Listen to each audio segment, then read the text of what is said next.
জাহান্নামের অতল গহ্বরে আগুনের ছোঁয়া লাগে এক ধরনের গাছ হয়, কাঁটাযুক্ত দুর্গন্ধযুক্ত একটা গাছ, এটার নাম জাক্কুম। জেনে রাখবেন। কি নাম? জাক্কুম। বিশ্বনবী বললেন তিরমিজির বর্ণনায়, জাক্কুমের একটা টুকরা যদি আল্লাহ দুনিয়াতে ফেলে, পুরো দুনিয়াটা দুর্গন্ধে সয়লাব হয়ে যাবে। পুরো দুনিয়ার মানুষগুলো জাক্কুমের গন্ধে ওই জায়গায় শেষ, পুরো দুনিয়াটা নষ্ট হয়ে যাবে। ওই কাঁটাযুক্ত জাক্কুম তাদেরকে দেয়া হবে, ক্ষুধার চোটে জাক্কুমই খাইতে শুরু করবে। আহা, খেতেও পারবে না, গিলতেও পারবে না, এবার কয় পানি দাও। জাহান্নামীদের জন্য 4 ধরনের ঝর্ণা আছে।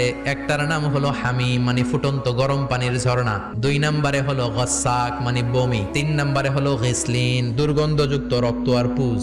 4 নম্বরে হচ্ছে মোহল, পোড়া তেল। খা, দাউ দাউ করে এগুলো থেকে আগুন জ্বলবে, তৃষ্ণার চোটে এগুলোই খেতে চাইবে। এগুলোর পেয়ালা যখন মুখের সামনে আসবে, এগুলোর উত্তাপে গালের গোশত, চোখের গোশত, কপালের গোশত গুলো ঝলসে ঝলসে পানির মধ্যে পড়ে যাবে। তৃষ্ণার চোটে না পেরে ওইটাই গিলবে, যেখান দিয়ে বেরোবে কেটে ছিঁড়ে শেষ হয়ে যাবে। দিস ইজ জাহান্নাম। আমরা জাহান্নাম থেকে পানাহা চাই। চিল্লা